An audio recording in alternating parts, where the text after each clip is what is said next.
Good evening. The word of the day is actually a phrase tonight. If you live around where I do, you've probably heard it before. If the good Lord's willing and the creek don't rise. Let me tell you a little story about the creek rising. There's a little field of hay right up the road that I've been cutting and baling for this fella for a good many years. I know that sometimes he doesn't ever cut it in the spring. He just waits till the fall and cuts it one time. But this year I kept thinking, well, he'll call me to cut the hay. He'll call me to cut the hay. But he never did call me, and he never did call me, and he never did call me. I began to think maybe he was mad at me, or I knew that a few years ago at an auction he had bought a couple pieces of hay equipment. I thought, well, he finally got up his nerve to bale his own hay. Because last time I said anything to him about it, he said, long as you're baling hay, I'm not going to mess with that stuff. And I thought, well, maybe he got up his nerve and bailed it himself, or maybe he got mad at me and wanted to do something different.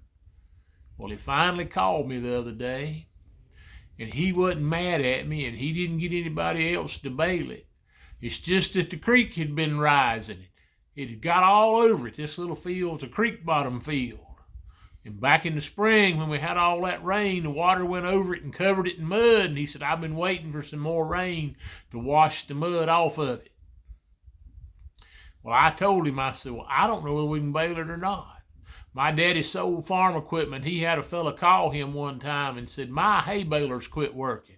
And he went out and looked at it, and the man was baling hay in a creek bottom, but the creek had got out over that.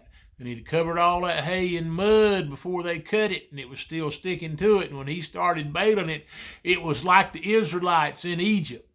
They was making bricks out of mud and straw, and it got packed up in the baler so tight it broke the arm that pushes the plunger head back and forth to pack that hay in there. So I told this fella, I said, I don't know. I'm not sure we can do this. He said, well, cut it and see what you can do. So I went and cut it. And I could tell exactly where the creek had got out at. When the cutter went through it, you could see the red dust rise up off it from that red dirt mud that had been piled up on it. My daughter went and raked it, and she said she was in a cloud of red dust the whole time she was raking it. And folks, I went and baled it today. And we didn't tear nothing up on the baler, and we got it all baled. But I'm afraid that some of them bales of hay ain't gonna be fit to feed to nothing. And this man usually feeds this stuff to a horse. And I'm afraid them horses not gonna be able to eat this hay, because I'm afraid it's gonna pack up inside of them like bricks. But I want you to know, even though the creek got up, the creek rose, we bale the hay anyway.